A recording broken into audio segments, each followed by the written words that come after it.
ripoguza pala digrita paradia ripata parada bababashata mandelega dabashata raba. Mwezi wa 12 ni mwezi wa kukumbukwa, ni mwezi wa kupokea thawabu ya kifalme.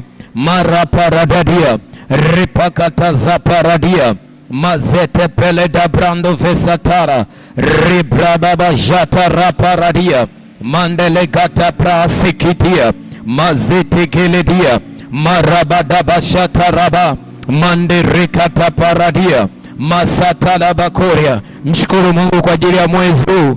Mwezi huu ni thawabu ya Mungu. Mungu, asante kwa kutupatia mwezi wa 12.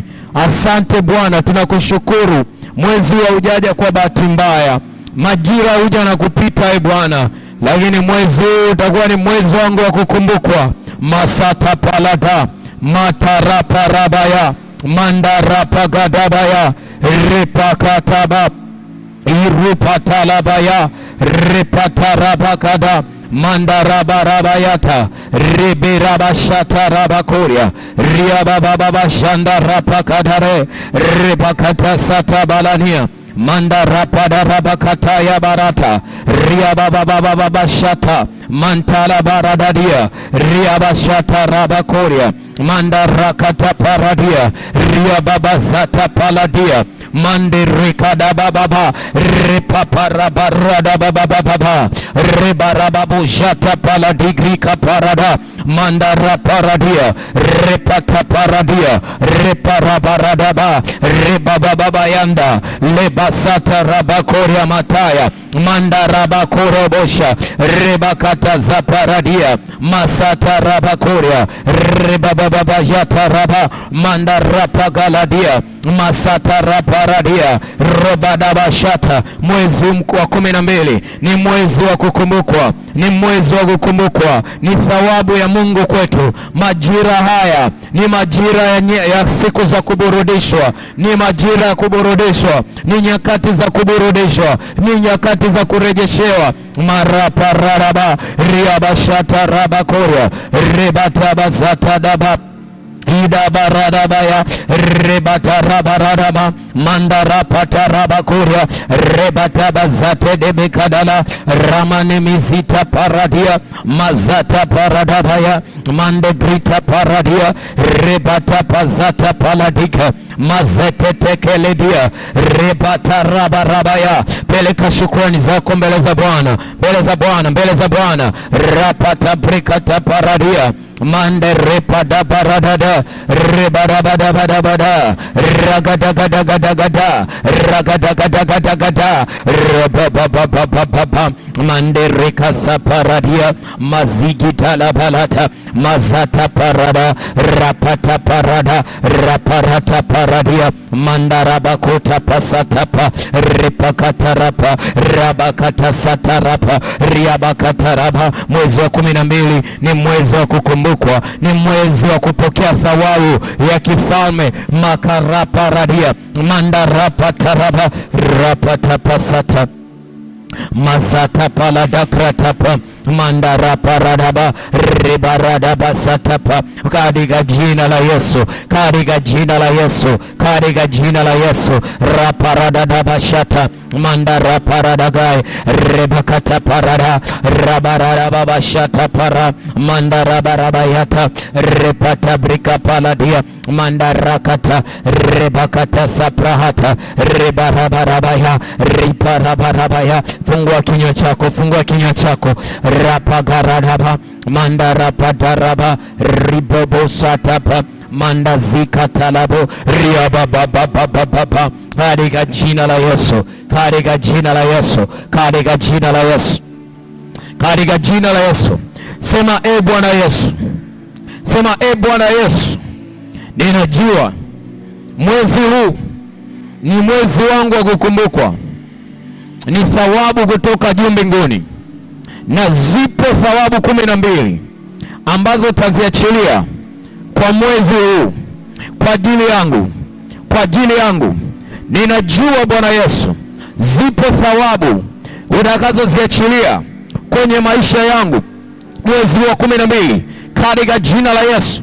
Zile thawabu zitokazo kwako ninaomba Bwana uziachilie hizo thawabu kwenye maisha yangu, thawabu ya kupata heshima, thawabu ya utukufu, thawabu ya uzuri, thawabu ya furaha, thawabu ya utajiri, thawabu ya kuogopwa, thawabu zote nikavikwe jioni ya leo, nikavikwe leo katika jina la Yesu. Anza kuomba Bwana akakuvike thawabu 12, thawabu 12, thawabu 12. Tamka thawabu 12 unazotaka kuvikwa mwezi wa 12. Tabiri hizo thawabu 12. Maraba yata paradia, maraparada babazata baladia, rapata parada, mazete pelada brandelegida, tarabayata paradia, rebarabarada bashataraba, mandarapragadalida, raparada bashataraba, mandarakataraba kuria, rebereta prata bazia, mazata palagada, rapegabaladia, masata parada bakura, rapadelegida zubrentelegida, raparada baradia, marabayata rabaradia, raparadigeze pratelia, mande reprakabaya, rebarabara, maradabaraba, mandarakataraba, raparadadaba, raparadigata prata,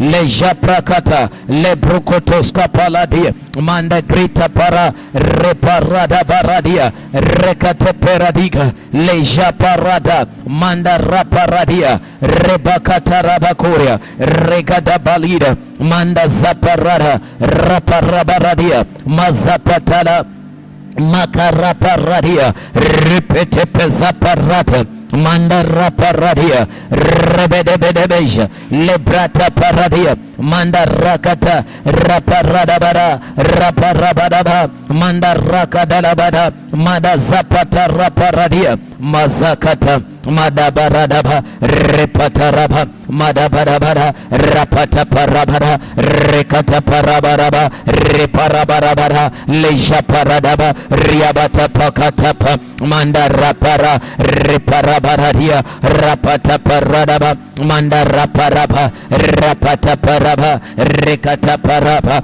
rebaratapa, repata paradaba, mandarapata, reparadaba, rebakatapa, lebrata. Haleluya, haleluya. Nisikilize kidogo, bado tunaomba. Nisikilize kidogo. Ni vizuri sana ukiomba huku ukiwa na ufahamu. Haleluya.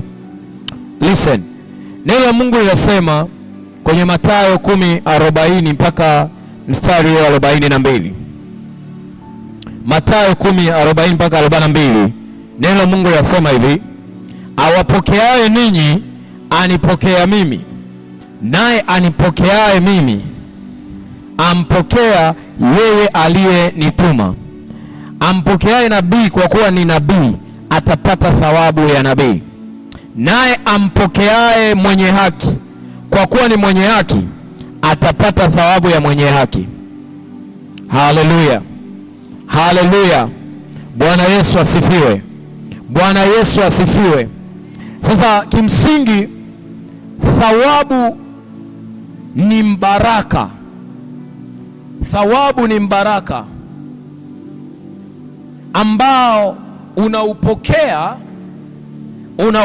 kutoka kwa mjumbe wa Mungu ambaye ametumwa kwako na ukapata kumsikiliza.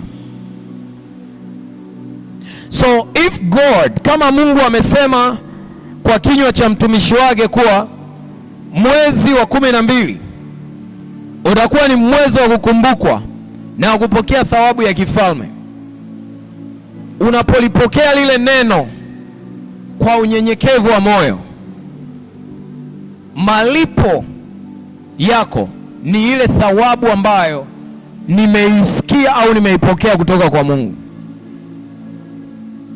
Bwana Yesu asifiwe, Bwana asifiwe. Nisikilize. Petro akamuuliza Yesu, tazama tumeacha vyote tumekufuata, tutapata nini? Yesu anaanza kumtajia Petro thawabu ambazo watakazozipata. Anamwambia kwanza, mtu yeyote aliyeacha mke, watoto, nyumba na kitu chochote alichokiacha, atapata mara 100. Sema Bwana Yesu, sema Bwana Yesu, nimekuja mahali hapa nikiamini katika neno la mtumishi wako kwamba ni wewe umesema mwezi wa 12 utakuwa ni mwezi wangu wa kukumbukwa, utakuwa ni mwezi wangu wa kupokea thawabu ya kifalme. Bwana Yesu, mara 100 kwenye maisha yangu, mwezi wa 12, mara 100 kwenye biashara, mara 100 kwenye uchumi, mara 100, mara 100, mara 100. Anza kutangaza mara 100. Maraparadaya mazeparata baradia riababababozatapa ribarada baba riabasata paladigrita paradia mazata para riparabaya ribarabaya bara mazata paradia riparabarabaraba yurabayata bazata paladia mandarakata repata paradia repakata para repakata pa repakata pa rabababa makara paradia. Vile ulivyolipokea neno hili kwa heshima na kwa imani, ndivyo ambavyo utakavyopokea. Karaparadiga taba riabazata pala mandara paradia rebagada barada reparada baraba. Unastahili kupokea thawabu. Heshimu maneno ya kinabii yanayotamkwa. Japaladia reparada yatabara reparadia. Neno la Mungu linasema atakayempokea nabii atapata baraka ya nabii. Ukimheshimu nabii utapata heshima ya kinabii. Ninakutabilia heshima ya kinabii ije juu yako. Ninakutabilia heshima ije juu yako. Mwezi wa 12 ukapokea heshima. Kama tunavyoanza maombi yetu leo, kama tunavyoanza maombi yetu leo, utakuwa chombo cha kupata heshima. Utakuwa chombo cha kupata heshima. Somebody pray. Raparabaya maraparadaba. Thawabu ya heshima itanipata. Thawabu ya heshima, thawabu ya heshima, thawabu ya utukufu, thawabu ya kifedha, thawabu ya utajiri. Rebosha zinapungukiwa, zinapungukiwa. Raparabaya raparabaya raba reberabaya tabara riparadabaya mandaraba koria rapatabayata raparaba riabata. Hatima yako haitaishia hapo, hatima yako haitaishia hapo. Yabashata. Usijikatie tamaa, usijikatie tamaa, usijikatie tamaa. Petro alimwambia Bwana Yesu, tumekufuata, tumeacha yote, unapata nini basi? Marabarabaya rapa, pokea mara 100, heshima mara 100. Rebeshata baradia manderepe riabasakada reberebe riabashata pa mazata paladia mazapaladia mazapaladia. Ningekuwa mimi ni wewe, ningeomba zaidi ya hapo. Hiyo ni ahadi ya Mungu. Wewe umempokea Yesu, wewe umempokea Yesu. Pokea mara 100, pokea mara 100 katika jina la Yesu. Tunapokea mara 100 Bwana, maongezeko ya Bwana ya kundi lako mara 100 Bwana. Huduma yetu ya Heaven Voice Kahama na Dar es Salaam mara 100, mara 100, mara 100. Rabaraba ya rabashata regada baraba yanderebe shanda arebe shakata mandaraba kuria bakate le barada bayandaraba koria repate gazobrante lebida riaba siti kibilada araba yanderebe shataraba rikadaraba koria repatarabara reparaba riaba shataraba. Unaamini utapokea mara 100, omba kwa imani yako. Unaamini utapokea mara 100, omba kwa imani yako. Raparadabayata makataraba riabakana masatalaba riabakante baradaya ribiribishakaramara mandaraba kurubusata rabarabayata rirabayataraba. Unaamini unapokea mara 100 na uzao wako. Bariki watoto wako, bariki watoto wako, bariki watoto wako. Katika masomo yao watapata mara 100, mara 100. Marabayatarabada rebrakadabaya. Bless them, bless them. Maraparadia, bless them, bless them. God. Maraparadigerema mandaraparadia usata barada. Unaamini utapokea fedha, utapokea fedha kama neno la Bwana linavyosema. Mwenyezi atakuwa thawabu yako, Mwenyezi atakuwa hazina yako. Maraparada baba riparababa. Pokea mara mia, mara mia. Majata rabakoriama. Pokea mara mia. Mazata prata la malie de branta la bakoria rebrakataba mandarapara. Watoto wetu Bwana watapokea mara mia, mara mia, mara mia. Malabayoza paladia mazata baladia repata baradia mandarapa rekatapa rebrakazeta blahatedelia rebrededebejata mandeleze prandeleguda rebodoboshata baradia riebedebeshata koblente zanomania maradebelebe shata ribiribi shabaradaba rebiribi shabarabada rebiribi shata mandede brekete zepe abelije prena manemiri arepata zupreketelida arepida bazuprendele kana madaya rierebe shikate pete perebe arebe jepete perebe rebere riabasiri gibira bashata minimisieta na masiatata rebere sikiti rapadibirisia ribirisia kate riabasigi bikatarabadama rebere sikiti rapakata pala lebosanda baladia riabakata paladia mandarapa lebaradabi raparadaba raparadaba raparadaba repa katika jina la Yesu. Listen, nisikie mtu wa Mungu. Nasikia kuomba zaidi juu ya ile ombi. Sijui nini ambacho kinatokea kwenye maisha yako. Sijui nini kimekuwa kikiendelea kwenye maisha yako. Kama maisha yako yamekuwa ni maisha ya aibu. Ninasikia ni majira ya kupata heshima. Ninasikia ni nyakati za kupokea heshima kwenye maisha yako. I can hear this clearly. Ninaweza nikasikia jambo hili kabisa. Mungu anaturejeshea heshima iliyoibiwa, heshima iliyopotea, heshima. Eneo gani unajua wewe umekuwa ukipata aibu mara zote? Haujawahi kushinda hilo eneo. Haujawahi kupata, yani hujawahi kuvuka hilo eneo. Haujawahi. Nenda kawaambie Bwana katika hilo eneo akakupatia heshima. Repo tapalabiza paya. Repo raba kwenye hii huduma Bwana. Mande sopa omba. Repa radebosa. Mara hii Bwana kanitokee. Repa radaba. Riabasara bakoria. Rebatabasuri brenta palida. Rebrana masaya dana. Mande bola bashata.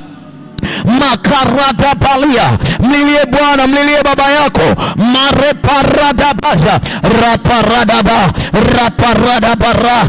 Raparadabaya. Raparadabarabara. Raparada. Neno la Bwana. Raparadabara. Repara. In Jesus' name. I hear this.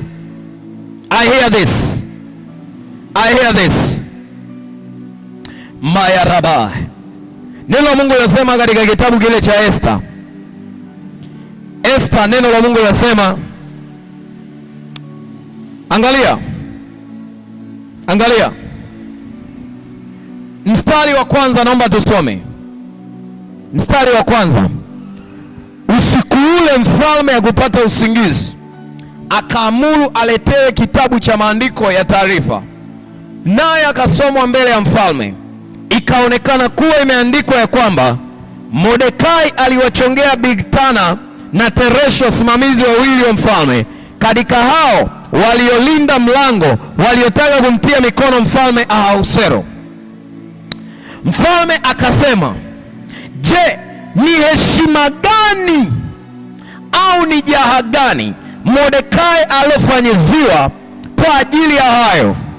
Watumwa wa mfalme waliomhudumu wakamwambia, hakuna alilofanyiziwa. Sometimes wewe ukajikuta unatenda wema uliotenda, unasahaulika. Utajitahidi, unaweza ukafikiria hilo ni jambo tu la kawaida. Hata mtu kukwambia asante, hata ile nashukuru, umesahaulika. Biblia sema mfalme akasema, yupo nani behewani? Ikawa na Hamani alikuwa ameingia katika ua wa nje wa nyumba mfalme, aseme na mfalme ili kumtundika Mordekai juu ya mti ule aliyemwekea tayari. Basi watumwa wa mfalme akamwambia, tazama, Hamani yupo amesimama behewani. Mfalme akasema na aingie. Basi Hamani akaingia. Mfalme akamwambia, afanyiziwe nini yule ambaye mfalme apenda kumheshimu? Hamani akasema moyoni mwake, ni nani ambaye mfalme apenda kumheshimu kuliko mimi? Basi Hamani akamwambia mfalme, yule ambaye mfalme apenda kumheshimu na aletewe mavazi ya kifalme. Nisikilize unachotakiwa kukipokea mwezi wa 12. Mazalada. Mavazi ya kifalme.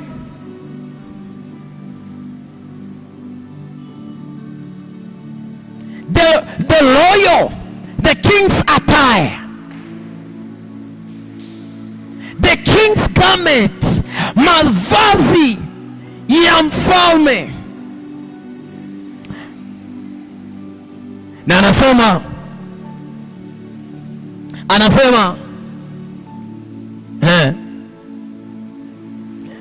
ambayo mfalme amezoea kuyavaa, na farasi ambaye mfalme umpanda mwenyewe, ambaye ametiwa taji ya kifalme. Listen, nataka kukufunulia haya mambo. Mavazi ya kifalme anayopenda kuyavaa. Anazungumza kwa habari ya utukufu na hadhi ambayo ni wafalme ndio unaweza, yani kuna heshima ambayo utakuta ni mfalme tu anapewa. Huu mwezi, haya majira sijui itakuwaje, sijui itatokeaje, lakini chakula anachokulaga mfalme na mimi ni kale.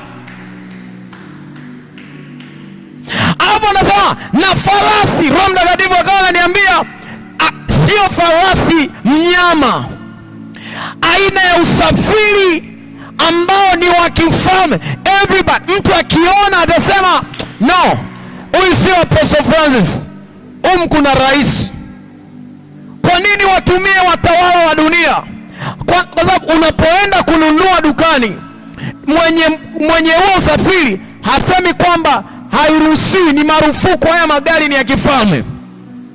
Kuna mavazi, there are some attires, mavazi ni ya kifalme, mavazi ya kifalme, magari ya kifalme. Na anasema huyo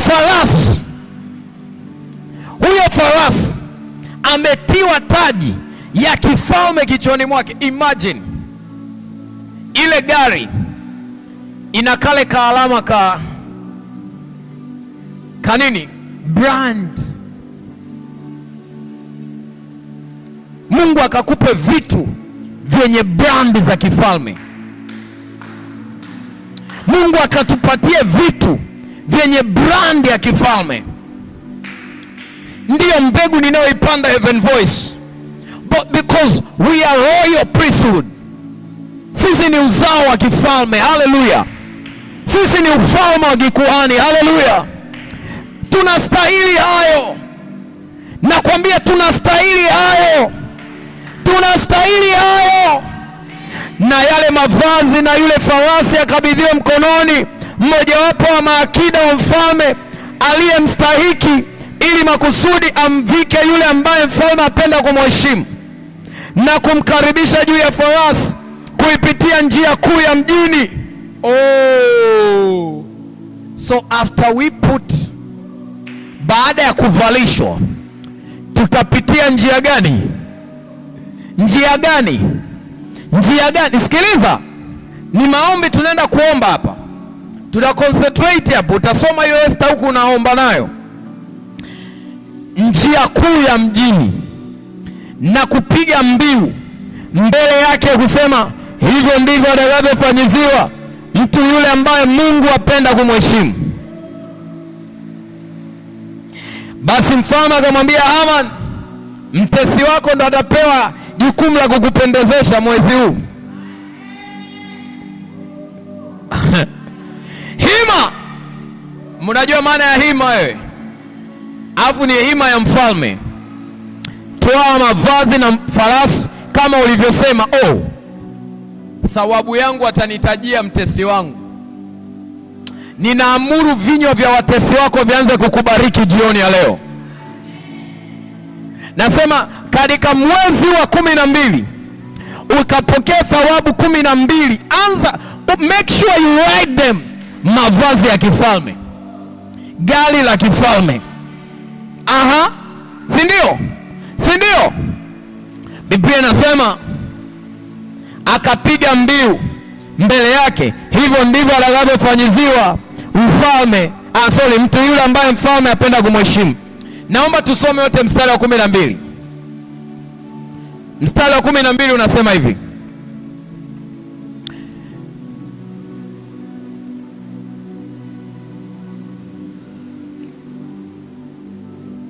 Mstari wa 12 unasema hivi.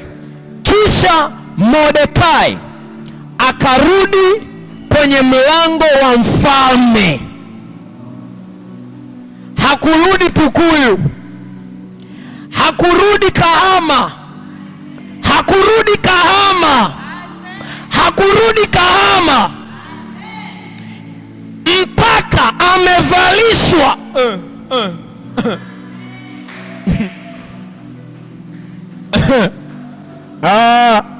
hakurudi. Isu hapa sio kwenda au kutokwenda, unarudi kama nani?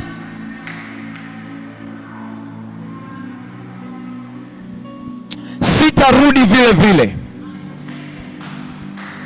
Listen, ikibidi wanangu tulale hapa, tuhamishie majiko, tutaonekana vichaa kwa hiyo siku 21 inatosha. Lakini until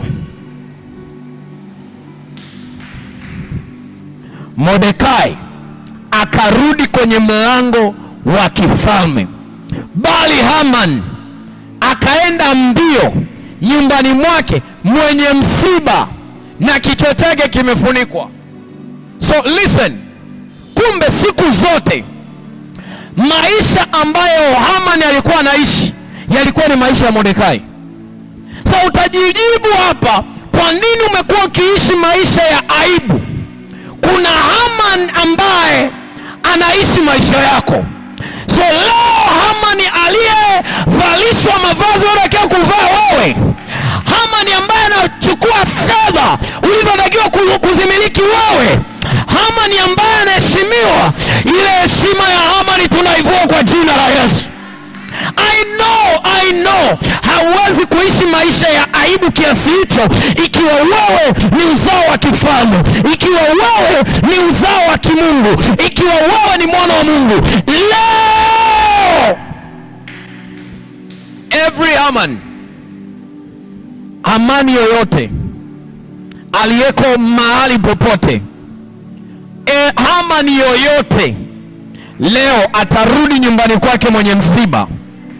Nasema atarudi mwenye msiba, kichwa chake kimefunikwa, na wewe tarudi katika mlango wa mfalme. Sema baba yangu, baba yangu.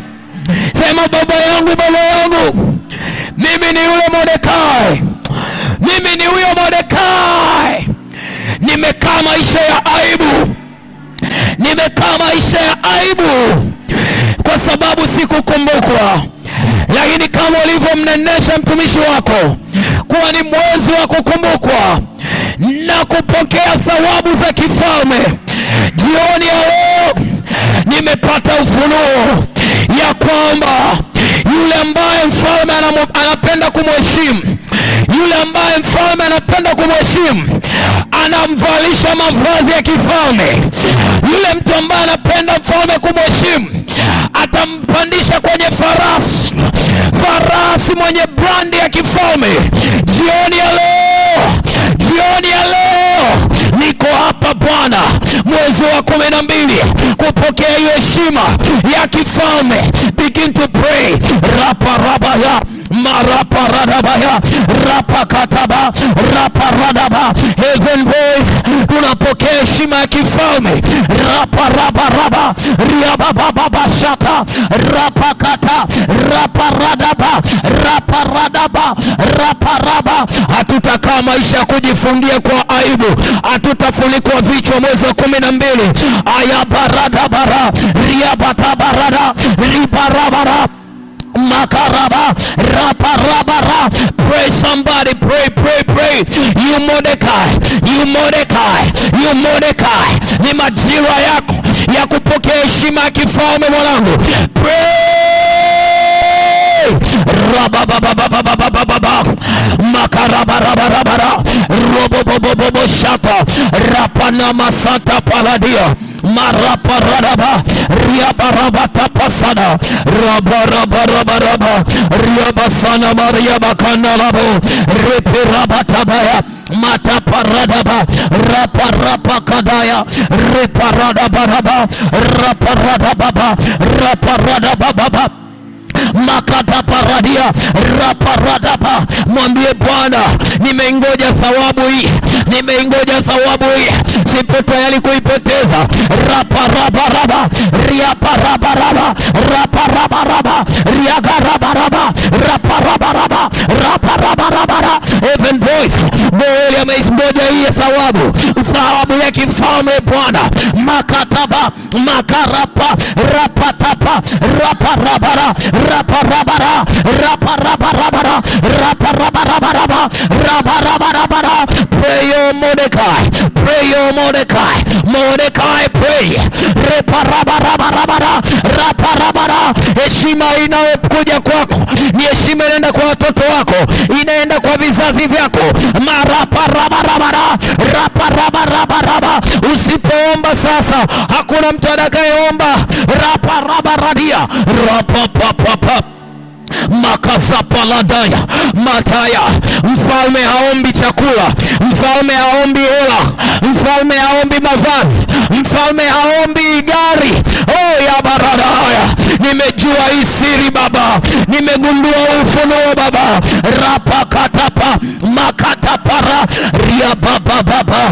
Mfalme haombi ombi mkate, mfalme haombi ombi nyumba. Maya barata rapakatapala rapakaradabara. Oh shala balada balada balada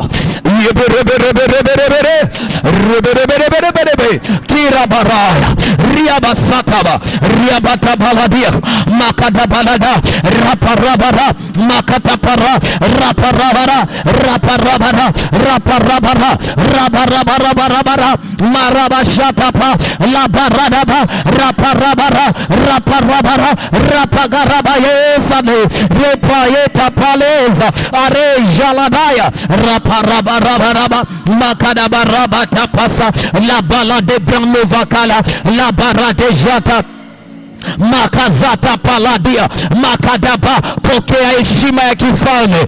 Makaraparadia, thawabu ya kifalme inakuja juu yako, inakuja juu yako.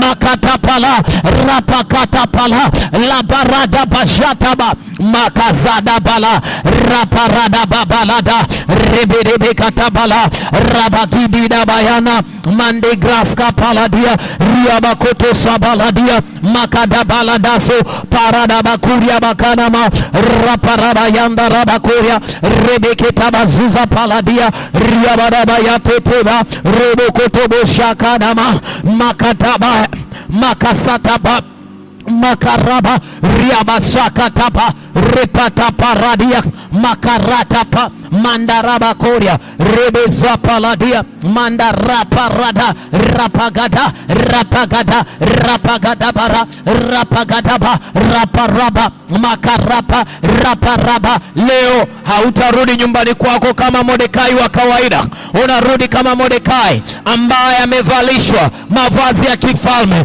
Omba kwa bidii, omba kwa bidii. Pray, pray, pray, pray. Maropo ropa ratapa, wanangu wa kiroho, wanangu wa kiroho wanatolewa kwenye aibu, unatolewa kwenye aibu, unatolewa kwenye aibu. Taji ya aibu inaondolewa kwako. Marapa radaba rapa radaba rada riaba shakata makata palada, watoto wetu wanatolewa kwenye aibu. Oh, rapa radaba mazata paladayata. Kila unachokifanya umekuwa unaambulia aibu. Mipango unayopanga unaambulia aibu. Mwezi wa 12 ukipanga biashara itafanikiwa mwanangu, ukipanga biashara itafanikiwa. Ninakutabiria kama nabii wa Bwana, raporabayanda, atakayempokea nabii atapata baraka ya nabii. Ninakubariki chochote unachokifanya. Makarabara raparabara, usiishie kuandika mipango yako kwenye madaftari. Reparaba, inuka uangaze. Ewe Mordekai, inuka uangaze. Ewe Mordekai, ewe Mordekai, ewe Mordekai, ewe Mordekai, ewe Mordekai. Raparabaraba makaraparadaba raparaba. Kila adhabu uliyopewa, adhabu ya aibu, tunaifuta jioni ya leo, tunaifuta jioni ya leo. Baraparada, Bwana anakuvika mavazi ya kifalme. Raparadaba ya makadabaradaba abreska paladia mandaropota paladia rebekete pasko paladia raparadaba raparadaba raparabada rapadabaraba raparabadaba raparadaba rapakatapara rapakatapara repakatapa rapakatapara rapakatapara rapakata ripopapasata raparaba makata manda prakoska abele sopra abila kabalano aberetos kabalia abela balonto palada rapadabada raparaba. Katayo aibu mwanangu, katayo aibu. Makaraparaba reparabara raparabara raparapatapara riabababa makarabara makarabarabara. O zepeledenia apememelande beliganaria apepolia badebeskopopolia abela palata palata. E Mordekai, e Mordekai, e Mordekai, pokea heshima kifalme jioni ya leo.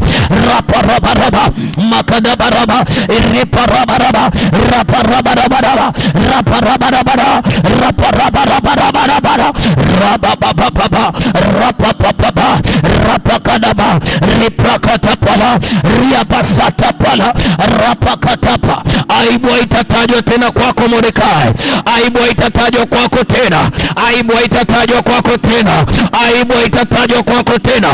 Rapataporia bashala mande regede bezapaladino rimoko zapa leboria bashata marana reberete masobota palige de mela makuza peledina makazobronte peladuria apegadeli bonske mendele ambebeli askobalatu apeledoso balane ambebeli akadosko bolia apelebepokopopopolia apokopopopopolia ashepetopola balia amtapapesko palita mandarata matabarata.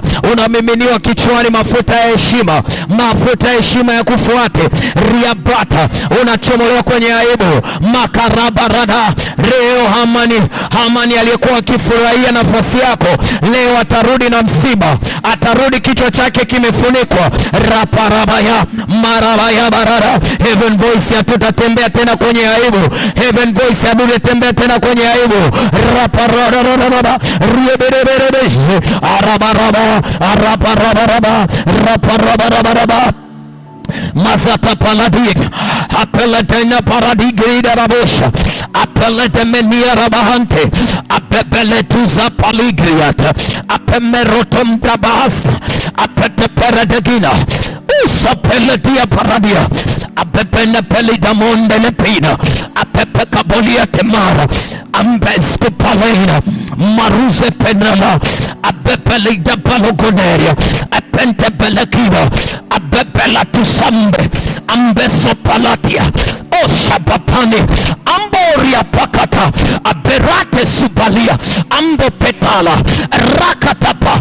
Ulikuwa na chakatwa aya barata rapa. Hata Yesu kabla hajapewa jina kuu kupita majina yote, alipitia aibu, alipitia aibu, alipitia aibu, alipitia aibu, alipitia aibu.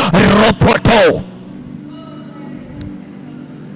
mazapala baladia marapa rabarabaradia marapa rabarabara rapa rabarabara. Pokea taji ya kifalme, pokea heshima ya kifalme.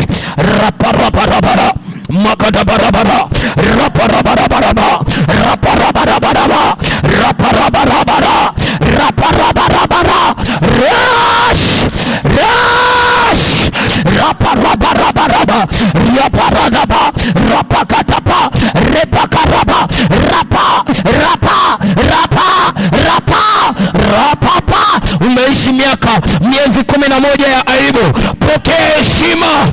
Rapa rabaraba riaba rabaraba riaba rabaraba mazata paladia repokopolo de meina amemonde pelidip apepolia pepopelia apepopepopolia apepopepopolia epopepopolia epopepopolia. Wapo akina Hamani mwanangu, nataka nikwambie ukweli. Wapo akina Hamani wanaosubiria aibu yako, wamekuwa wakiishi heshima uliyostahili wewe, wao ndo wanaishia leo. Kila Hamani aliyekaa kwenye heshima yako, kila Hamani aliyekaa kwenye cheo chako, leo atarudi na msiba.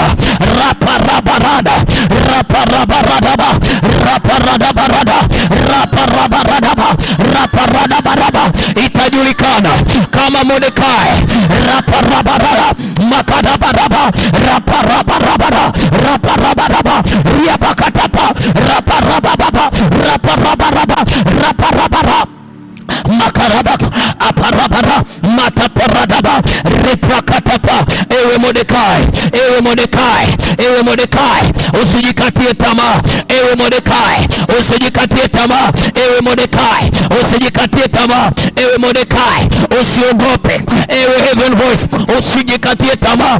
Raparabaya raparabara riabarabaraba raparabaraba rapagadabala reparaba makatapa raparabara ropotopoto ropotopotopoto rapotopoto rapotopoto rapata rapatapata rapakatapata rapakatapata. Hajawahi kuinuka mtu mwenye heshima kwenu. Wewe utakuwa Mordekai, wewe utakuwa wa kwanza. Inuka na heshima. Rapotaparada raparadaba raparadabara rapatapa makatapara rapakataparabara riabakatapara rapadabarabara raparapata raparapatapara rapakatapa rapapapapapapa. Aya makori ya mandeli ya bakata rapakatapa alebosa parata repaka. Yumkini wewe ndo Yabesi wa familia yako. Raparada hodhi yako inaongezwa, hodhi yako inaongezwa jioni ya leo. Utakuwa mtu mwenye heshima na hodhi yako itaongezwa. Raparada, omba kwa bidii, omba kwa bidii, omba kwa bidii. Raparada, bado dakika moja. Pray pray pray pray pray pray pray pray pray pray pray. La baskata paladia rapataparatapa rapakataparada raparabaradia rakataparada raparaparada rapakatapa rapakatapala rapakatapara rapakatapakata raparatapapa raparabara raparada makatapa rapakarabada rapara. In the mighty name of Jesus we pray. Hallelujah. Nisikilize. Kuna maisha tunapitishwa na watesi wetu. Mordekai, listen, ili Mordekai apate heshima, kulikuwa kuna mtu wa kutaarifu mfalme, kuna mtu alikusaidia, lakini huyo mtu alikuwa ni Haman. Yule anayetakiwa kukutangaza kuwa majira yako yamefika ndio mtesi wako. Ndio maana amenyamaza. Kuna mtu anatakiwa kuongelea vizuri mahali, na huyo mtu amenyamaza. Leo kila Haman aliyezuia heshima yako akatwe. Nasema kila Haman aliyezuia heshima yako mahali pake paondolewe. Nasema mahali pake paondolewe. Sema kwa jina la Yesu. Sema kwa jina la Yesu. Kila mtesi aliyesimama langoni ili nisipokee heshima, ili nisipokee baraka, ili nisiinuliwe, leo ninamkata. Nafasi yake ikaondolewe katika jina la Yesu, katika jina la Yesu. Leo huyo Haman nafasi yake ikaondolewe. Anza kumfuta. Rapata para, mwondoe mahali pake, mwondoe. Yule ambaye alitakiwa akutamke vizuri, lakini amekuwa akikutamka vibaya. Rapada bashata raba rabababababababa reparabababababata makadabalash raparada barada aberata barada baba raparada bara. Anakuongelea vibaya raparada ba reparada ba makata raparada ba. Jioni ya leo akaondoke na msiba, afunikwe kichwa chake. Raparada bara riapapaparaba. Yuko mtu amesimama kazini, yuko mtu amesimama kwenye eneo fulani, yuko mtu amekaa mahali fulani.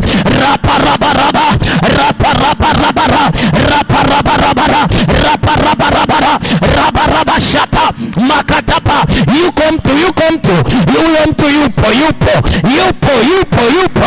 raparabarada makarabarada reprakataba raparadabara raparadaba. Mwondoe huyo mtu, mwondoe kwenye hilo eneo,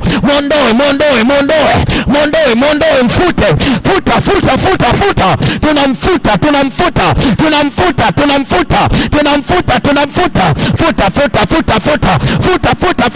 Kumbukumbu lake halitakuwepo, haitajulikana kwamba kulikuwa kuna mtu kama Haman wa maisha yako. Mfute, futa.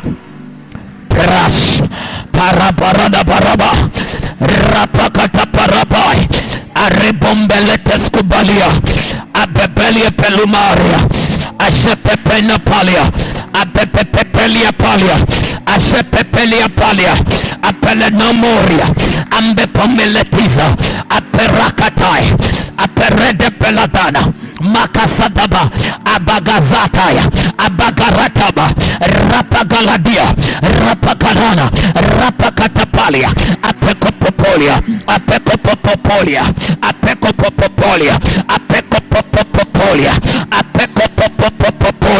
ayabrantescobalaya rekataparada rapakatapae. Hamani yoyote aliyesimama ili kuzuia baraka yangu, namfuta.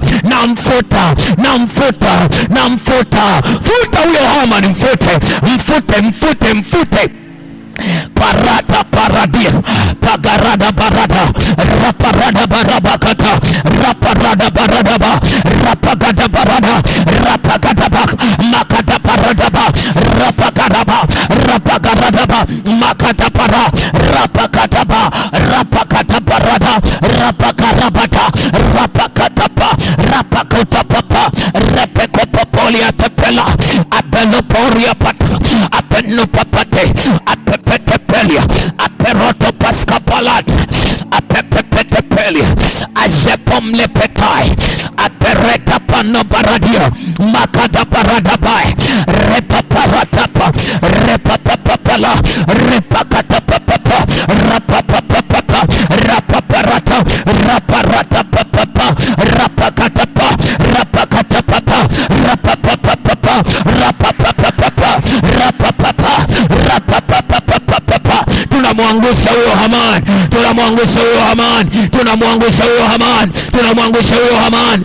Repekopopopo repapapapo repokopopopo repokopopopo repapapapo repokopopo katika jina la Yesu. Haleluya, haleluya. Ninakutangazia kwa jina la Yesu, ninakutangazia kwa jina la Yesu, leo utarudi kwenye mlango wa kifalme. Ninakufungulia mlango wa kifalme kwenye maisha yako. Ninakufungulia mlango wa kifalme. Upokee zawadi za kifalme, upokee thamani za kifalme, heshima ya kifalme ikakufuate kwa jina la Yesu. Ninakataa aibu kutajwa kwenye maisha yako kuanzia leo. Ninakataa kutajiwa aibu kwenye maisha yako kuanzia leo. Aibu ziachane na wewe, zirudi kwa Haman. Mungu akakujaze heshima, akakupake mafuta ya heshima, ukaheshimike katika jina la Yesu. Haleluya, amen. Nataka nikusemeshe vitu vichache, alafu tutaomba tena. Naweza ukakaa kwenye kiti chako. Paradaba shadaraba parabagarabaya pagarabarabaya. Wangapi wanaamini, wangapi wanaamini kuwa wanateka baraka za haya maombi tangu leo? Wangapi wanaamini haya maombi yanawahusu wao? Just go and pray this prayer point. Nenda kasome kitabu cha Esther 6. Omba haya maombi. Biblia inasema ampokeaye nabii, manake anayemheshimu nabii, atapokea baraka ya nabii. Sio lazima nikuombee sana niseme chukua hiki chukua chochote kile, ili mradi umelipokea hili neno kwa heshima, nenda ukapokee. Bwana Yesu asifiwe. Bwana Yesu asifiwe. Fungua na mimi katika kitabu kile cha Timotheo wa pili. Timotheo wa pili sura ile ya pili. Timotheo wa pili sura ya pili mstari wa 20. Mstari wa 20. Tunaweza kusoma, basi katika nyumba kubwa havimo vyombo vya dhahabu na fedha tu, bali na vya mti na vya udongo, vingine vina heshima, vingine havina. Basi ikiwa mtu amejitakasa kwa kujitenga na hao, atakuwa chombo cha kupata heshima, kilichosafishwa, kimfaacho Bwana, kimetengenezwa kwa kila kazi iliyo njema. Maombi yetu hizi siku 21 ni maombi ya kujiweka wakfu na kutengwa. Sasa leo Biblia inasema kwamba katika nyumba kuna vyombo vya aina tatu. Kuna vyombo vya fedha, kuna vyombo vya udongo, kuna vyombo vya mti.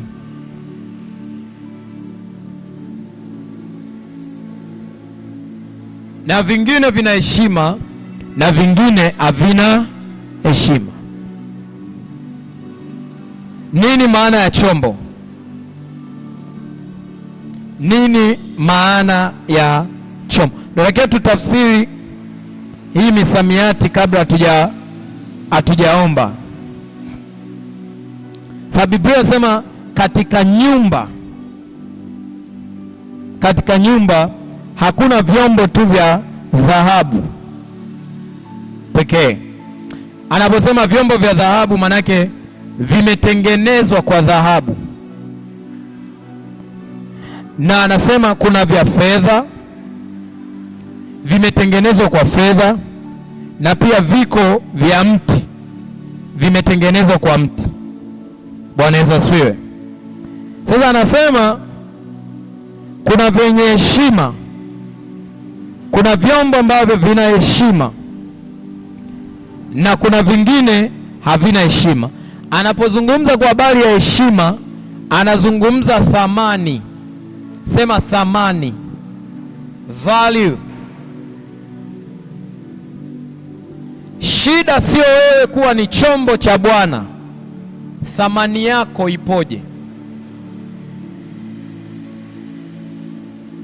Bwana Yesu asifiwe. Kuna mtu ananisikiliza kweli? Au ninawachosha?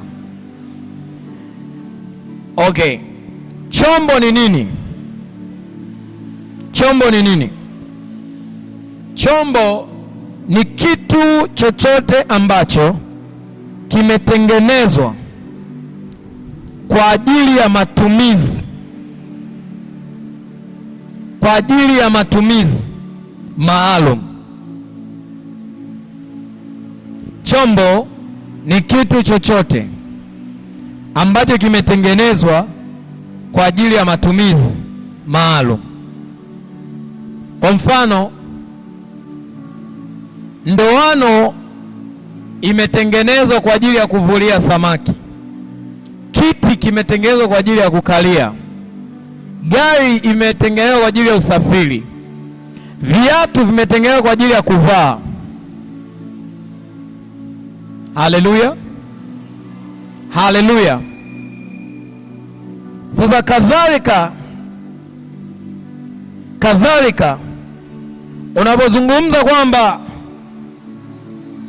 unapozungumza kwamba sisi ni vyombo, unapozungumza kwamba sisi ni nini? Ni vyombo. Inamaanisha nini? Kuna aliyetengeneza hivyo vyombo. Sasa sisi ni vyombo vilivyotengenezwa na Mungu. Kila mara unapojiangalia, jione kama chombo kilichotengenezwa na Mungu, sio mwanadamu. Baba na mama yako wametumika kukuzaa ama introduce kwenye ulimwengu wa mwili, lakini Mungu ndo aliyekuumba. Yeye ndo alikuwa na picha yako na alikuwa anajua matumizi yako, unafaa kwa matumizi gani. So wewe ni chombo cha Mungu. Sema mimi ni chombo cha Mungu. Unaona sasa, hata ujiamini. Sema mimi ni chombo cha Bwana. Sema mimi ni chombo cha Bwana. Ngoja nikuonyeshe kitu hapa kabla tujaendelea.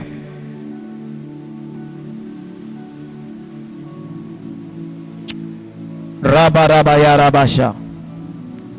Raba. Chombo cha Bwana ni mtu aliyechaguliwa na anatumiwa na Mungu kubeba makusudi ya kimungu. Chombo cha Mungu, ukisema ni chombo cha Mungu, atakayejue ni mtu aliyechaguliwa, a chosen one. You are a chosen. Biblia inasema katika kitabu cha Petro wa kwanza sura ya 2, nyie ni taifa teule. Maana yake mmechaguliwa. Unapozungumza kwa habari ya kutengwa, kutengwa ni kutakaswa, ni kufanyaje? Ni kutofautishwa na watu wengine. Wewe sio kama watu wengine. Matumizi yako sio kama matumizi mengine. Ndio maana mtu aliyeteuliwa, aliyetengwa, kanuni zake za maisha ni tofauti na kanuni za watu wengine. Hata aina ya dhambi ni tofauti na dhambi za watu wengine. Haujanielewa? Kuna dhambi za jumla: usiibe, usizini, usiseme uongo. Lakini mtu aliyeteuliwa, kiini cha dhambi yake kinaanza kwenye ukosefu wa imani, sio sheria. Naomba nielewe. Sheria inatutafsiria tulipokosea, si ndio? Lakini imani inamtafsiria mtu aliyetengwa na Mungu makosa yake na haki.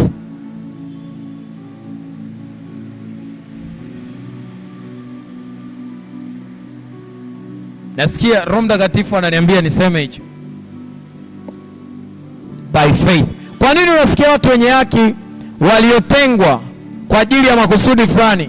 Henoko, Nuhu, Ibrahimu, kwa imani. Kwa nini kwa imani? Ni kwa sababu hao walikuwa ni wateule wa Mungu.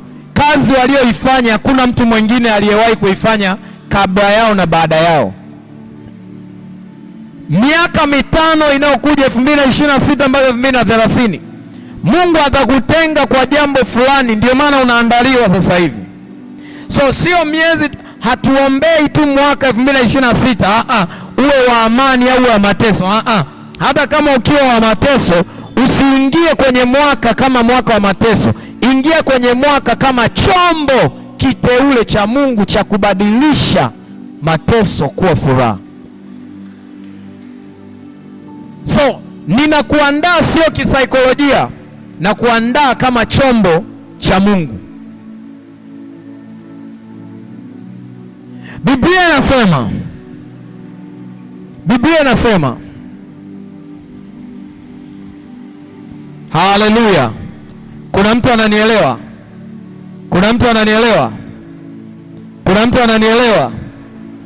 Okay. Sasa kanuni, ninakutajia kanuni za kuwa chombo cha heshima. Kumbuka nimekwambia katika nyumba kubwa kuna vyombo vya nini? Vya dhahabu, vya fedha na vya mti. Na katika hivyo vyombo kuna vyombo vya heshima na vingine havina heshima. Heshima tunazungumzia thamani.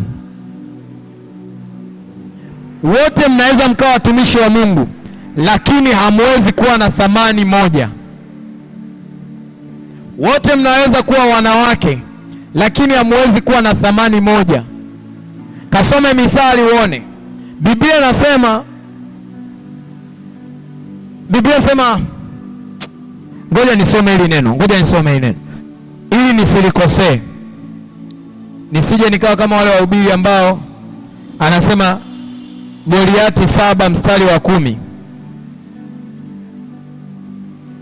na watu wanasema amen, amen. Mithali 31, Biblia inasema hivi: upendeleo hudanganya, na uzuri ni ubatili, bali mwanamke amchaye Bwana ndiye atakaye sifiwa. Kuna mtu hajanielewa hapo? Sikiliza, Biblia haijachakachua ili andiko. Biblia haijafanya nini jamani? Haijachakachua ili andiko. Biblia inasema hivi, mwanamke amchaye Bwana ndiye atakaye sifiwa. Ngoja sasa nikupe tafsiri ya hili neno kusifiwa. Ngoja nikupe tafsiri ya neno kusifiwa. Moja, jina. Jina. Mwanamke amchaye Bwana ndiye atakaye kuwa na jina.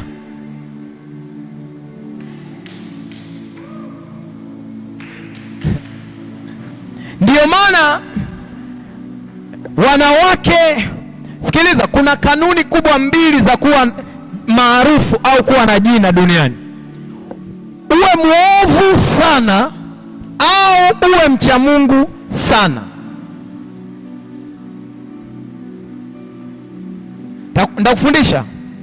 Nakufundisha. Maana ya pili, mwanamke amchaye Bwana ndiye atakayesifiwa. Cha kwanza, jina.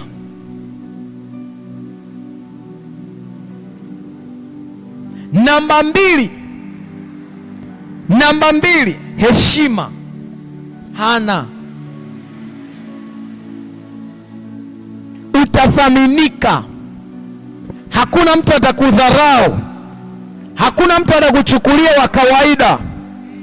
Hautafuatwa na kila mwanaume. Wewe ndo unalalamika kwa nini baba wanakuja walevi. Kuna watu wanaogopa. Uje kuona kuna wanawake fulani hajaolewa na wanaume wanamwogopa, na sio kwa sababu ni mkali, vile Mungu alivyomuweka, kwa sababu ni chombo cha kupata heshima.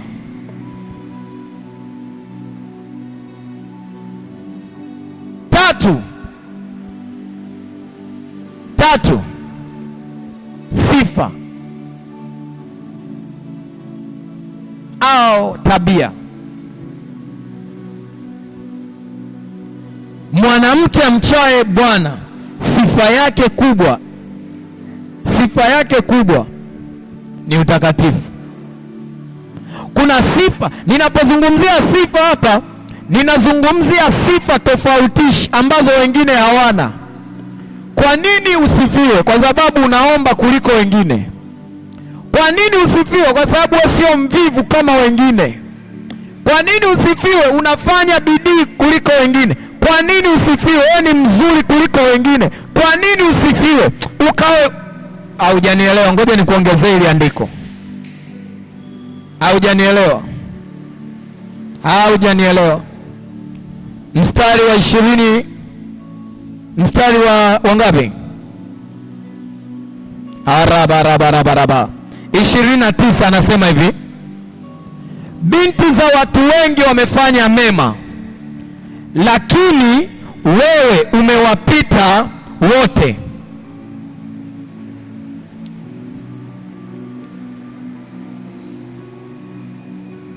Binti za watu wamefanya nini? Mema, lakini wewe umewapita wote. Angalia hapa hili neno.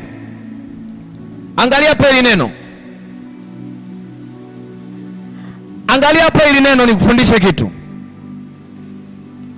Many daughters have done viciously, but thou excellest them all. Lile neno linazungumzia kwa habari ya nini?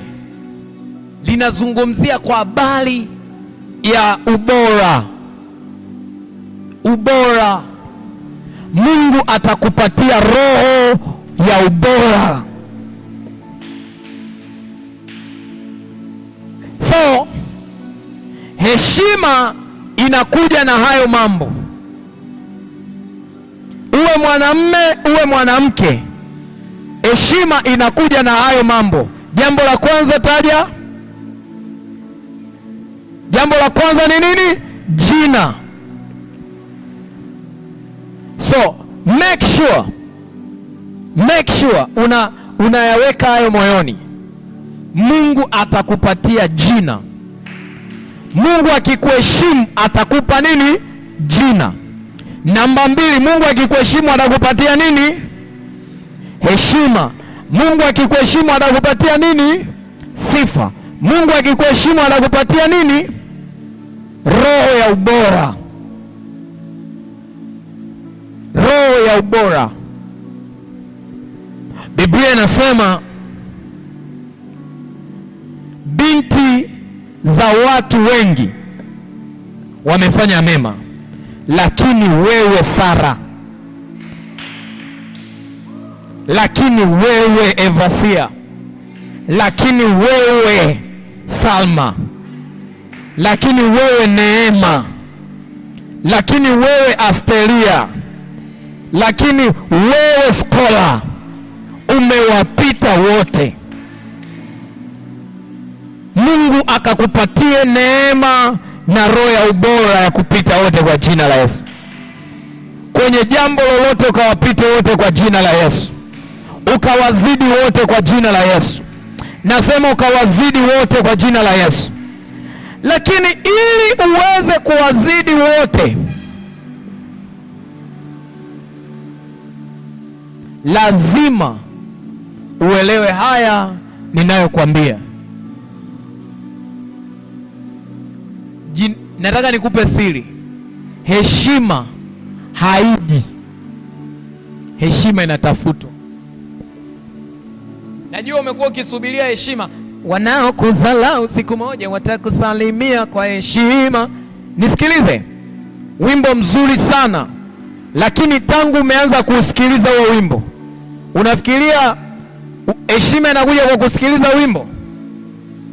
Heshima inatafutwa.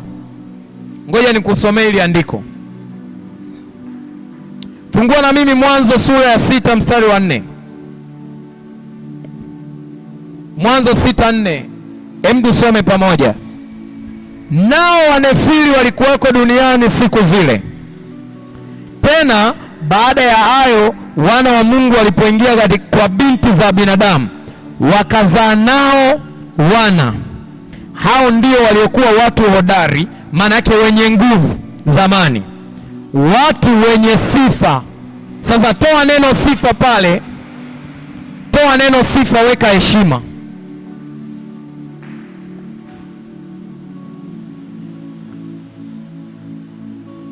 Wanefili ni watu gani?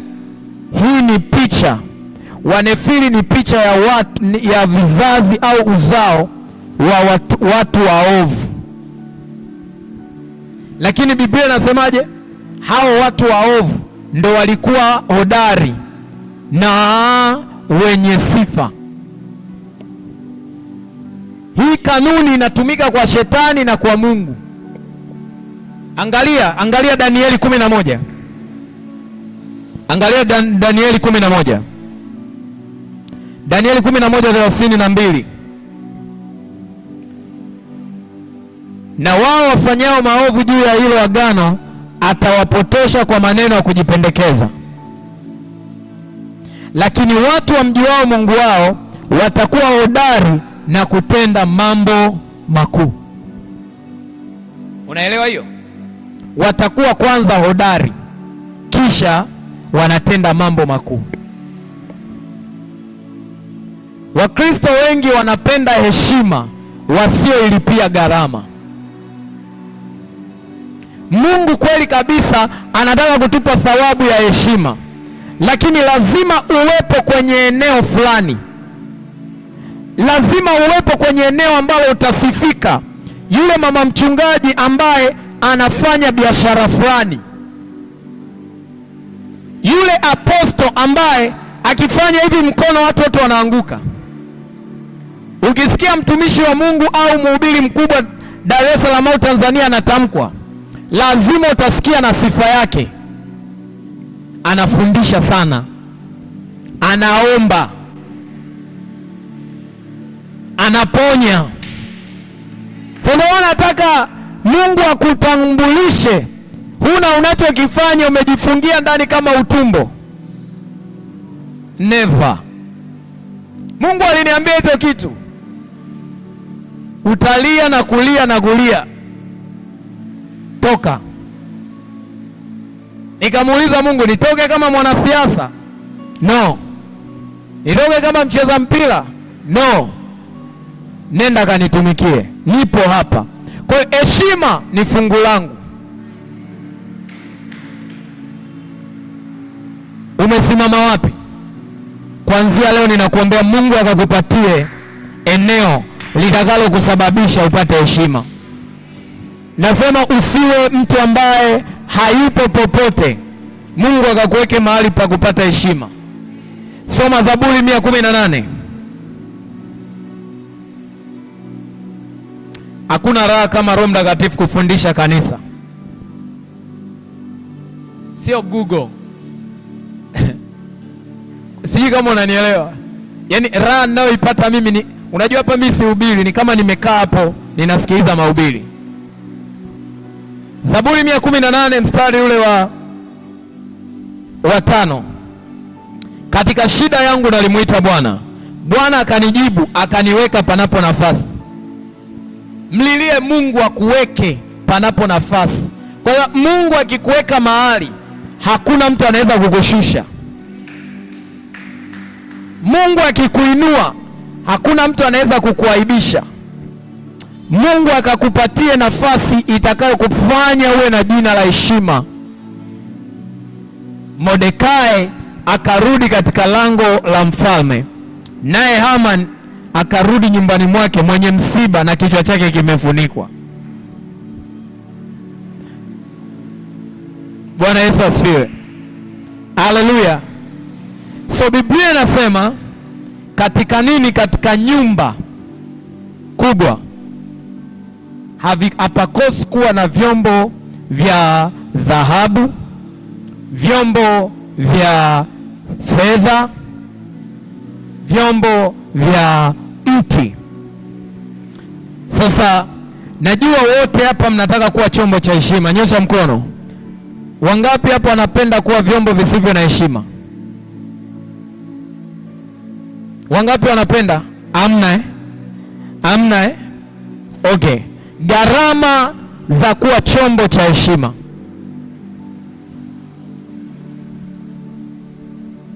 Gharama za kuwa chombo cha kupata heshima. Okay. Lazima kwanza uelewe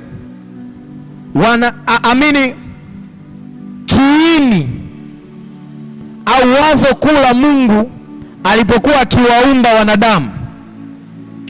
Kiini au wazo kuu Mungu alipokuwa akituumba, alikuwa anakusudia nini? Alikuwa anakusudia kujidhihirisha yeye mwenyewe kupitia sisi. Mungu alikuwa anakusudia kuishi yeye kupitia sisi. Mungu alikuwa anakusudia kujionyesha yeye kupitia sisi. Bwana Yesu asifiwe. Unanisikia? Unanisikia? So unaposoma katika kitabu cha Mwanzo sura ya 2 ndio unaweza ukaelewa ile andiko.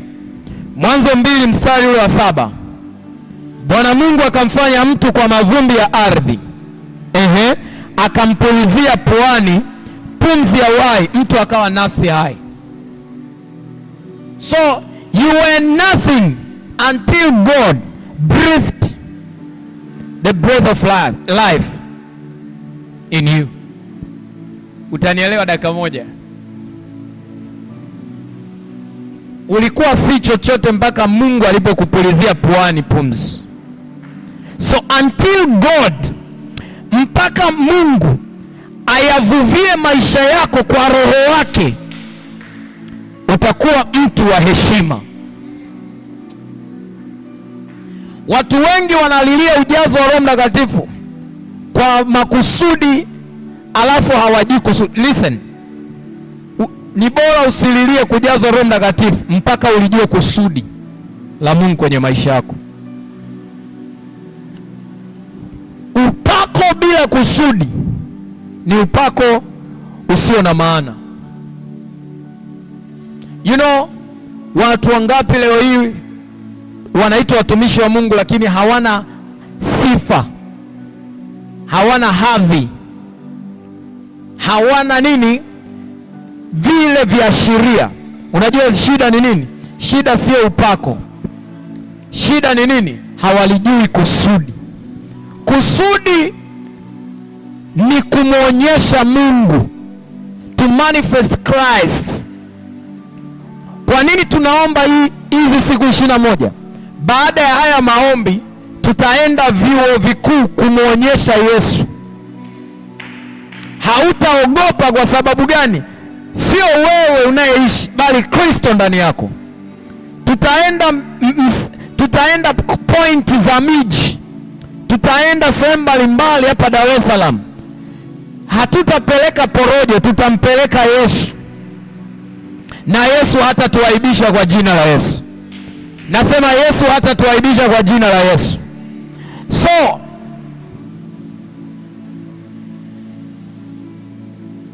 Roho Mtakatifu ananiambia nikwambie,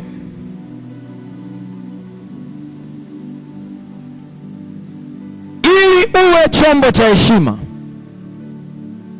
ili uwe chombo cha heshima, hakikisha wewe ni kibebeo kisafi cha Roho Mtakatifu. Clean container. Clean container. So not just a container. Clean container of the Holy Ghost. Heaven Voice tunakubaliana kwamba tutakuwa ni vyombo visafi vya kumbeba Roho Mtakatifu. Kwa miaka 5 tutambeba Roho Mtakatifu katika ukamilifu wake. Basi tutapata heshima. Haleluya. Haleluya. Namba 2.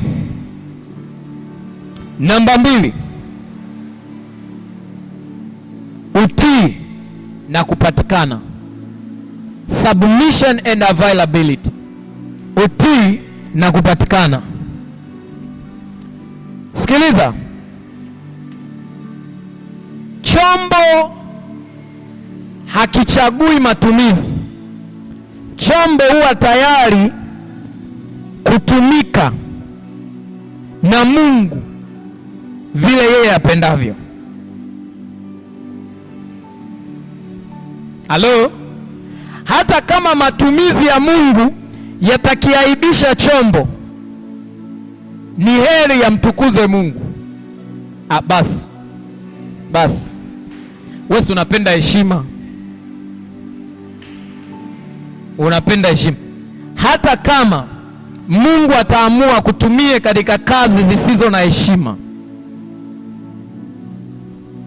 au zitakazokuvunja na kukuponda, kuwa tayari. Just be ready. Biblia inasemaje katika kitabu cha Isaya 53? Isaya 53, Biblia inasema alidharauliwa na kukataliwa na watu, mtu wa huzuni nyingi, ajuaye sikitiko, na kama mtu ambaye watu mficha nyuso zao. Alidharauliwa, wala hatukumhesabu kuwa kitu. Hakika ameyachukua masikitiko yetu, amejitwika huzuni zetu, lakini tulimdhania kuwa amepigwa na Mungu na kuteswa. Bali alijeruhiwa kwa makosa yetu, alichubuliwa kwa maovu yetu, adhabu ya amani yetu ilikuwa juu yake, na kwa kupigwa kwake sisi tumepona. Angalia Wafilipi 2. Angalia Wafilipi 2 sura mstari wa 6. Ambaye yeye mwanzo alikuwa yuna namna ya Mungu, naye akuona kule kuwa sawa na Mungu kuwa ni kitu cha kushikamana nacho, bali alijifanya kuwa hana utukufu, akatoa namna ya mtumwa, akawa ana mfano wa wanadamu. Unasikia? Alafu anasema Tena alipoonekana ana umbo kama mwanadamu, alijinyenyekeza akawa mtii hata mauti, na mauti ya msalaba. Kwa hiyo tena Mungu alimwadhimisha mno, akamkirimia jina lile lipitalo majina yote. Swala la chombo ni heshima Mungu anayokupa, sio aina gani ya chombo. Chombo kinaweza kikawa cha dhahabu, lakini chombo cha mti kikaizidi heshima. Haujanielewa? Haujanielewa? Ngoja niseme kitu. Nimesemaje jamani? Nimesema hivi, kama unataka kuwa chombo cha heshima, namba moja, lazima ujue wazo kuu la Mungu ni wewe kumdhihirisha yeye, ni wewe kumtangaza yeye, ni wewe kumwonyesha yeye. Na ili uweze kuyafanya hayo, lazima uwe kibebeo kisafi cha Roho Mtakatifu. Sio tu kurebebebebe. Sasa hivi imekuwa kunena kwa lugha ni kama kasuku. Mwimbaji akiimba akikosa maneno ya kuongea pale, balojata balalalala. Mhubiri akihubiri akikosa maneno ya kuongeza pale, mahubiri yameisha, anajua tu. Akianza kunena kwa lugha watu watachaji, rekata palabelo lebeshete belina mala mala mala mala mala mala mala mala likikiki pipi pipi. Listen. Hata wachawi wanachanti. Tena wachawi wanachanti kunena kwa lugha kwetu hadi unaweza kaiga. Wachawi wanachanti maneno uwezi hata Biblia inasema kuna Roho Mtakatifu mwenyewe huugua, anaomba kwa maneno yasiyoweza kutamkwa. Sasa kuna wachawi hiyo level wamefika. Kama wewe unahisi kunena kwa lugha ni bongo, make sure wewe ni chombo kisafi cha Roho Mtakatifu kukaa. Mbebe Roho Mtakatifu, utamdhihirisha Kristo kirahisi. So namba 2, kama unataka kuwa chombo cha kupata heshima, utii na utayari. Yesu alinyenyekea hata mauti ya msalaba. Yesu alidharauliwa, alichubuliwa, alitemewa mate, alipigwa, lakini alijua lengo lake hasa. Amekuja kwa ajili ya kufanyaje? Ili watu wapate kupona, na njia aliyochaguliwa kuipitia ni njia ya kuvunjwa. Yesu ndio maana hakutaka kujitambulisha yeye ni nani sana. Alikuja kama mtumishi wa Mungu mwaminifu, mwenye nidhamu, ambaye yuko tayari kutumika kwa mapenzi ya mwenye chombo. Baba yako wa kiroho atakutuma ukafanye jambo ambalo kwa hadhi yako umeshawekewa mikono, wewe ni mchungaji.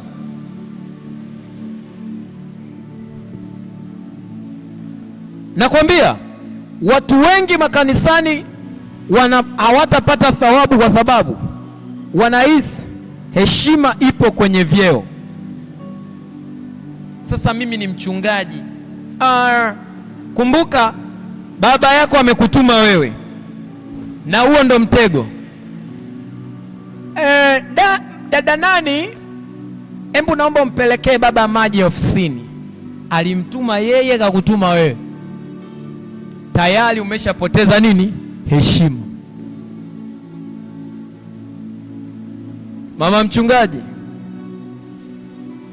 miaka hii 5 inaweza ikawa ni miaka yako ya mtego.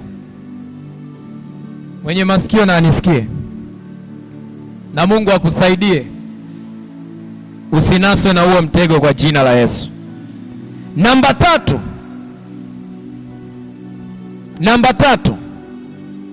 usafi.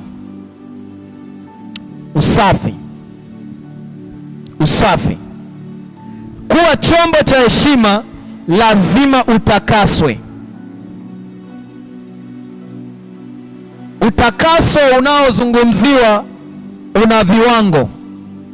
Kiwango cha kwanza cha utakaso ni wewe kuondolewa uchafu, ni wewe kuondolewa mambo ambayo ni uchafu. Yaani wewe unaondolewa vitu ambavyo ni uchafu, viko ndani yako. Nini? Mashaka, hofu,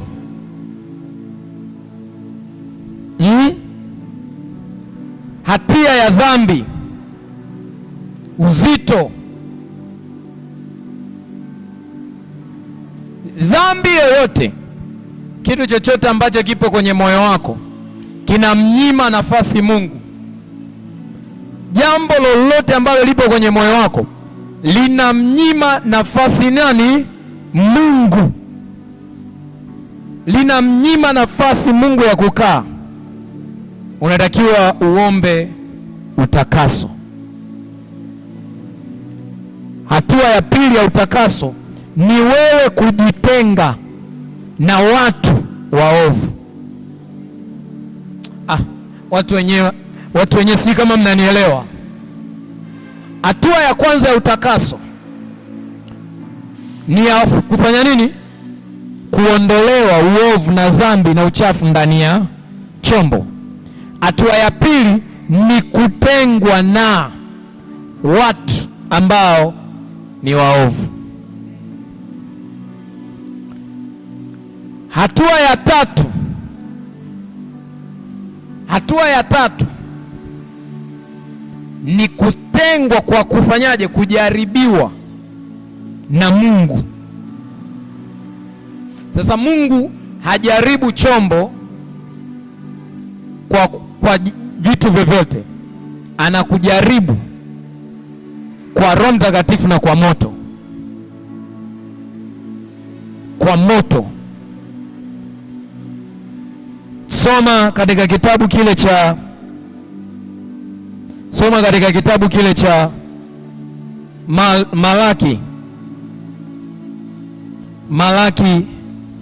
Malaki sura ile ya 3.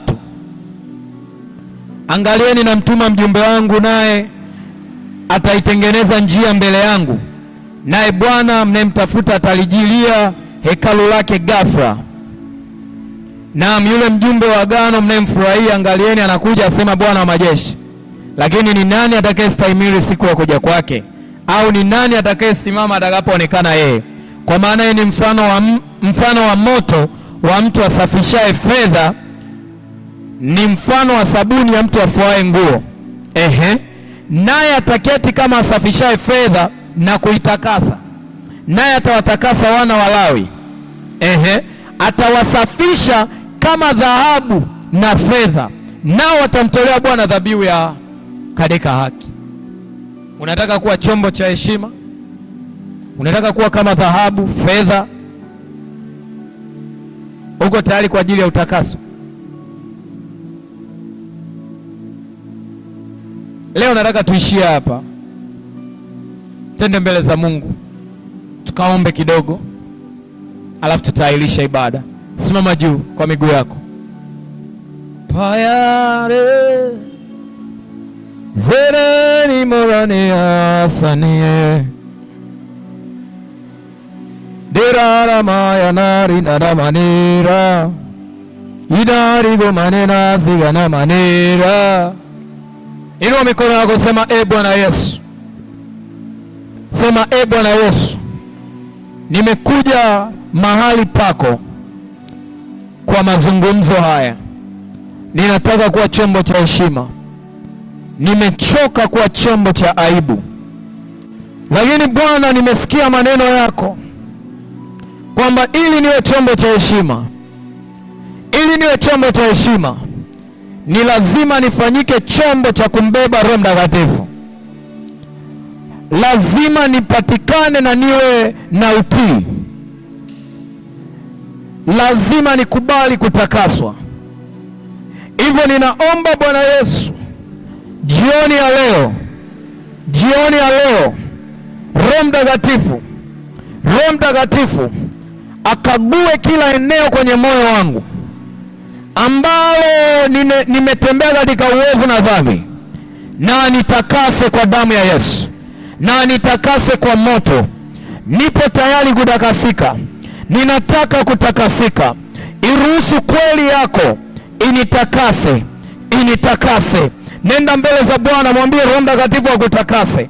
Maraparabayata merebashatapa mazata palabalia mareko robo shakata mandaraparadigataba repokosapala debre merepetabashatarabakoria rebaradabayata mazata parada reparabaya rebokosataba maraparabayata mazada bagalade mande prita parabayata reparabababashata repagadabaradabaya reparabaraba. Roho Mtakatifu, leo ninajimimina mbele zako, ninaomba nitakase mawazo yangu, takasa akili na mwenendo wangu, takasa Bwana njia ile ambayo naona sipiti sahihi katika usahihi, nitakase jioni ya leo.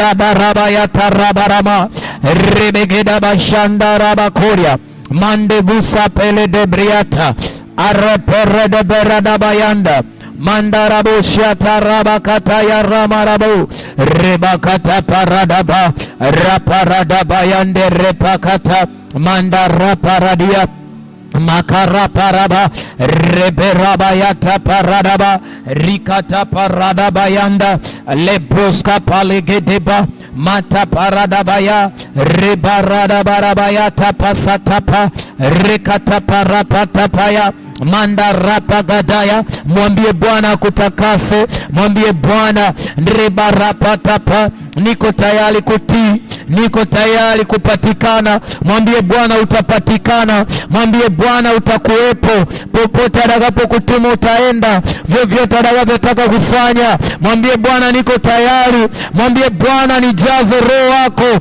mwambie Bwana ninataka kuwa chombo chako. makayanama kozala barahata rabarabaya rabarabashatapa rabababababababa barapa rebe rabayande repa riabababa rapa rabarabayanda rapa rabara mazeta paladie breno vata rabakata rebrakata baradadia riabababababa mandiruku tapala dabaya librota sabaradabaya mandarabakuria bashata rabakata pradarabayata riabasakata raparadia mandiruku tapaladia riabasakata rapa ripakata paradaba raparada. Mwambie Bwana akutenge kila uchafu kwenye moyo, akutakase kila uovu, kila dhambi, akutenge maraparaba. Nisafishe Bwana, safisha mawazo yangu, safisha mwenendo, safisha njia yangu Bwana. Aya barada bayata paradia mazeko tapalamana mazarabatadi brokoskataya rupataraba koria bayanta reberebe mazata palagane baradia marapata preda bazata prahada regete pele de branda vaska pelena mandarakata prahadi broske ledia lebruska patale brina vandere boska rakata prahata paladia mazata paradaboria rakata parabaida rabosa rebere shakata mantala brata paradaya rapakata pasata repakata paradia. Mwambie Bwana nitenge na watu ambao wananikosesha kwako, makata paradia. Mwambie Bwana achilia moto wako wa Roho Mtakatifu leo hii Bwana, ukaondoe kila uovu ambao nimeuficha mwenyewe, ambao hauonekani kwa macho, ambao Bwana nimeukumbatia. Niondolee Bwana, niondolee, nitakase kwa moto, kwa moto. Holy Ghost fire, rapa rababa, cleanse me with fire, rapa rapa, purge me with fire, purge me Lord, purge me Lord, marapa rabaya, rapa rada, sanctify me with fire. Mwambie Bwana akutenge, akutakase kwa moto, kwa moto, kwa moto, kwa moto. mazata paladina baranaya mandaraba koria bashata rabakata lebrata pasata paradia mandegata prata paradia masata kaya balela lebroso tokoto reketekete makata paradaba repete peratapa mandaragadagada ribarabarabarabarabaraba riabasata paladia mandara parabaraya rapakata paradaba raparabarapatapa mandara barabarabaraba rabarabarabarabara raparabarabarabara rabarabarabarabara rabarabarabarabara rabarabarabarabara rabarabarabarabara rabarabarabarabara rabarabarabarabara rabarabarabarabara tudakase kwa moto Bwana rabarabarabarabara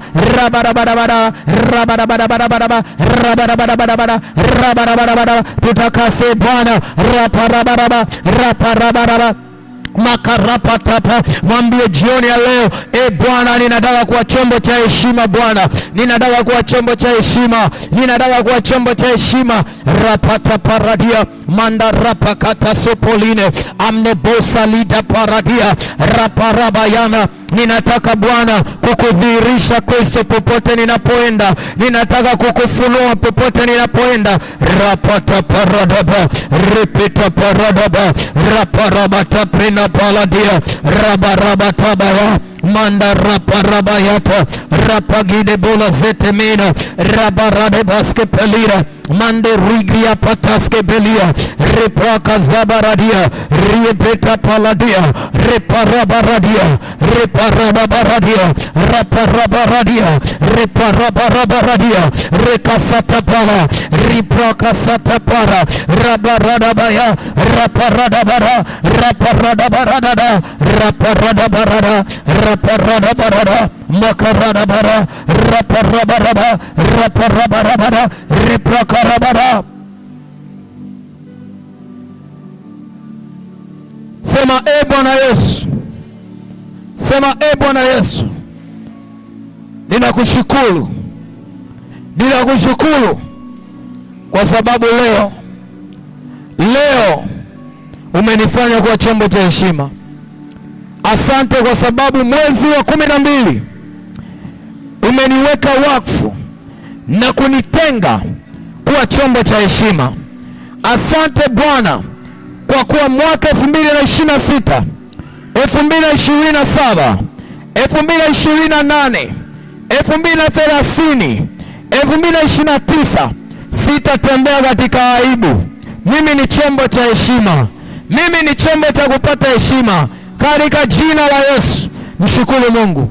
Parashata pararashata parabukuri abashanda lemna masata paya merada bashata manda kapori bashanda repurabayata labarada bayata masata paragana baragira baharadea paradeso zanina mahara mande reparadia masata tilabae reparabayata masata baladia reboko sata baladia mandarabo shakataya riaba seketara.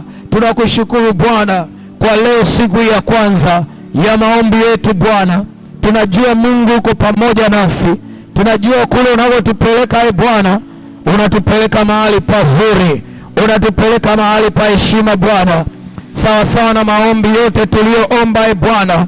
Barapayata barapayata barapayata barapayata barapayata barapayata barapayata barapayata lejata paya rigaborata mandarabosata rekadeberibataya ribikarabakoya kariporabayana kanaporiebashana rigoroboshana reparararia. Katika jina la Yesu mpigie Bwana Yesu makofi.